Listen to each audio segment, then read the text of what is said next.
नमस्कार. कोबी बघून लगेच व्हिडिओ स्किप करू नका. तर आज आपण या कोबीपासून नाही का एक वेगळा नवीन पदार्थ बनवणार आहोत.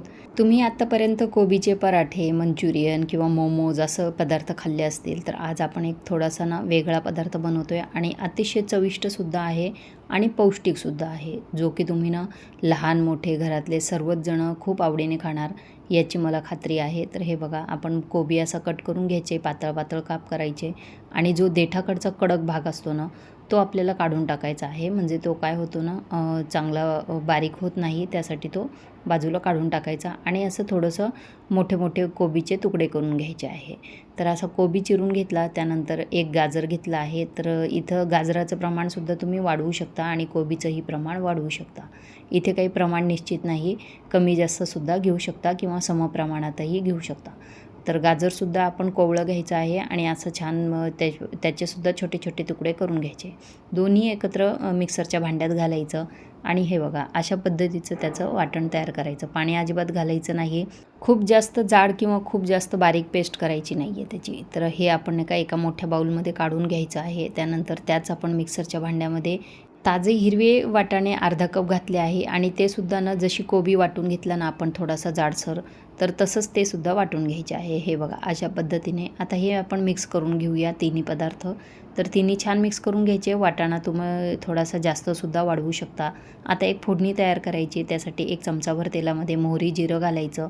मोहरी जिरं फुललं चांगलं की हिंग घालायचा आणि ही फोडणीनं त्या आपल्या वाटून घेतलेल्या भाज्यांवर घालायची आहे आणि व्यवस्थित मिक्स करून घ्यायची आहे. आता हा पदार्थ की नाही तुम्ही बनवून नाही का 2 ते 3 दिवस फ्रीजमध्ये सुद्धा स्टोअर करू शकता. तर तो कसा स्टोअर करायचा तेही मी तुम्हाला सांगेन. आता त्याच्यामध्ये आपण काय करायचं, एक छोटा चमचा ओवा घेतला आहे आणि असा हातावर चुरून तो घालायचा. एक मोठा चमचा तीळ घातला आहे. त्यानंतर हिरव्या मिरचीचा ठेचा घातला आहे. आलं, लसूण, कोथिंबीर आणि हिरवी मिरची वाटून घेतली आहे. जिरं वाटून घेतलं आहे, तर ते चमचाभर घातलं आहे. त्यानंतर काळी मिरी पूड घालायची अर्धा छोटा चमचा. अर्धा छोटा चमचा लाल तिखट घालायची. अर्धा छोटा चमचा हळद घालायची आहे आणि बारीक चिरून घेतलेली मुठभर कोथिंबीर घालायची आहे. त्यानंतर 1 ते 2 चमचे लिंबाचा रस घालणार आहे. त्यामुळे चटपटीतपणा येईल आपल्या पदार्थाला आणि चवही खूप छान लागते.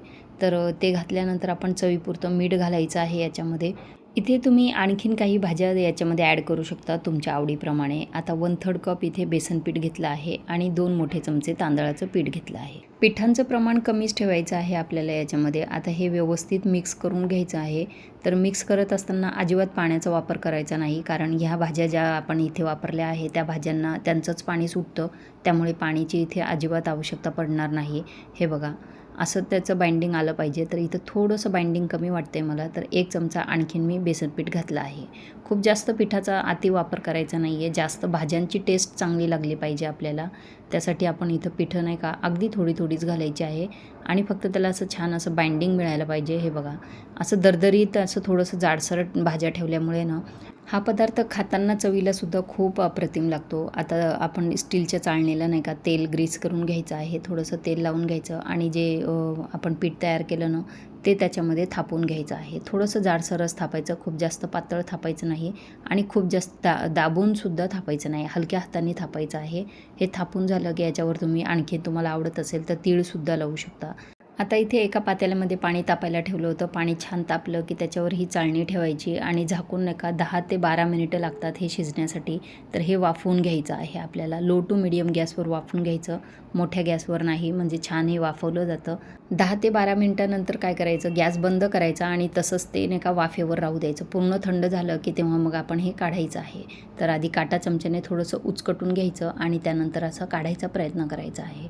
तर हे बघा हे काढत असताना ना थोडंसं तुटलं आहे, कारण काय झालं थापत असताना ना मध्यभागी जास्त जोरात थापलं गेलं ते आणि त्यामुळे ते चिकटलं आहे. तर हे बघा मस्त आपली वडी बाहेर आली आहे. तर ही चिकटलेली वडीसुद्धा आपण काढून घेऊया. ही पूर्णपणे शिजली आहे छान. फक्त ती जास्त जोरात थापून घेतल्यामुळे ना चिकटून बसली होती. तर तीसुद्धा काढून घेतली. अगदी मस्त असे हे बघा त्याचं टेक्स्चर बघा तुम्ही, छान असे भाज्या ना जाड असल्यामुळे मस्तच खायलासुद्धा खूप छान लागतात. आता याचे असे मोठे मोठे तुकडे करून घ्यायचे, आपल्याला आवडेल ना त्या आकाराचे असे कट करून घ्यायचे आहे. आणि याला ना आता आपण शॅलो फ्राय करणार आहोत, तळणार नाही आहोत, कारण आपल्याला हे पौष्टिक पद्धतीने मुलांना सर्व करायचं आहे.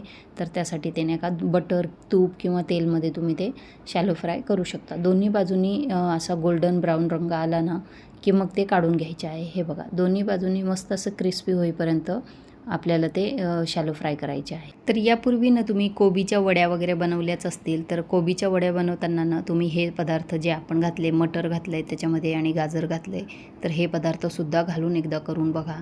आणि कोबीच्या वड्या बनवताना नाही का खूप अधिक पिठाचा वापर करायचा नाही, नाहीतर काय होतं ना, खाताना खूप जास्त ते आपल्याला बेसन पिठाचाच टेस्ट येतो आणि ते चांगलं लागत नाही. त्यासाठी त्याच्यात थोडं कमीच टाकायचं आहे पीठ. आणि हे बघा, इथं झटपट एक चटणी तयार करून घेतली मी. तर पॅनमध्ये तेल घालायचं, 7 ते 8 लसूण पाकळ्या बारीक चिरून घातल्या. लसूण पाकळ्या लाल झाल्या की वाटून घेतलेलं टोमॅटो, लाल मिरची आणि थोडंसं मी इथे लसूणसुद्धा वाटून घेतलं आहे. तर ते घालून शिजवून घ्यायचं आहे. काळी मिरी पूड घातली, कोथिंबीर घातली, मीठ घातलं आहे चवीपुरतं आणि थोडासा टोमॅटो केचप घालायचा आणि झटपट आपली नाही का मोमो चटणी तयार होते. हे बघा किती मस्त चटणी तयार झाली आहे. आता याला नाही का चटपटीतपणासाठी थोडासा 1 चमचाभर व्हिनेगर टाकला आहे याच्यामध्ये, म्हणजे छान अशी चटपटीत चव येते आणि टिकतेसुद्धा ही चटणी. 7-8 दिवस टिकते. आता गरमागरम वड्या नाही का सर्व करून घ्यायच्या. तर आज मी मुलीच्या डब्याला ह्या वड्या बनवून दिल्या होत्या, तर तिला अतिशय आवडल्या. तर नंतर तिने दुसऱ्या दिवशीसुद्धा मला बनवायला लावल्या. तर हे बघा, मी परत दुसऱ्या दिवशी बनवले आहे आणि तुम्हाला तोडूनसुद्धा दाखवते.